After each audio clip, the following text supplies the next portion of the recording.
Kelly, if you are ever going to watch Lord of the Rings, there are some very slight spoilers about Gandalf up ahead.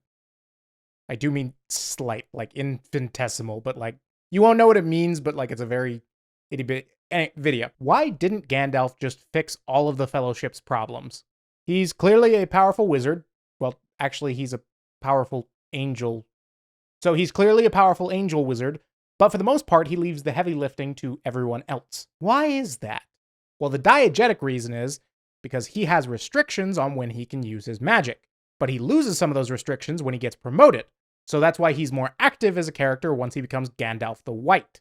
But that's just the excuse they've made up inside the world.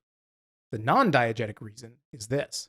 If the hyper-powerful angel wizard was allowed to solve all the problems, it would be a completely different story. It may very well still be a compelling story, but it would no longer be a story about the Fellowship of the Ring. It would be the story about Gandalf the Badass kicking Sauron's ass.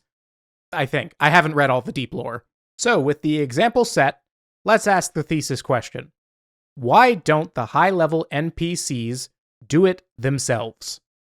It being slaying the dragon, it being saving the princess, it being whatever quest needs doing. We can answer the non-diegetic side of it easily. That answer being that there are actual living people persons playing the game. There is an unspoken contract of games like D&D. The player characters are the player characters, the ones with the actual living people persons behind them. The NPCs are characters whose only player is the game master, and we all know the DM is not an actual living people person.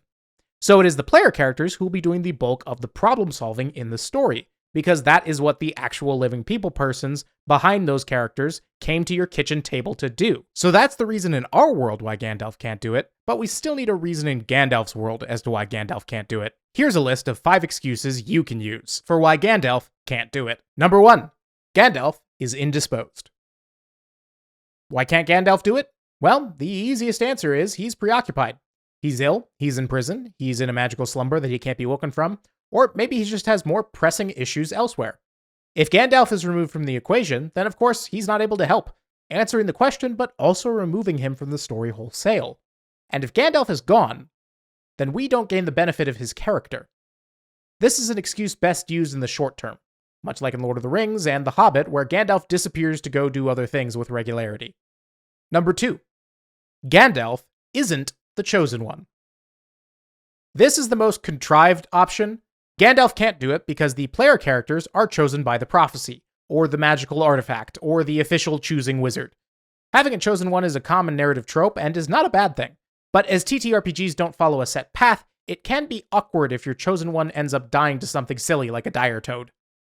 Unlike option number 1, this excuse can last you the entire story without failing, unless you do something wild like re-choosing the chosen one. Number 3, Gandalf doesn't want to do it. This is my least favorite option, but is perfectly valid, if not lazy. Gandalf could do it, but Gandalf won't do it.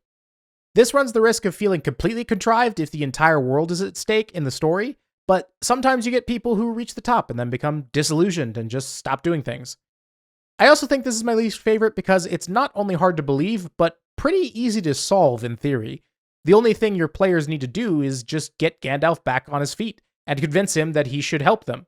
Though, to be fair, finding the right bribe to give to a wizard to go solve your problems for you can be a fun quest in and of itself, so there is still potential in it. Number 4, he's Gandalf the White, but this isn't black and white.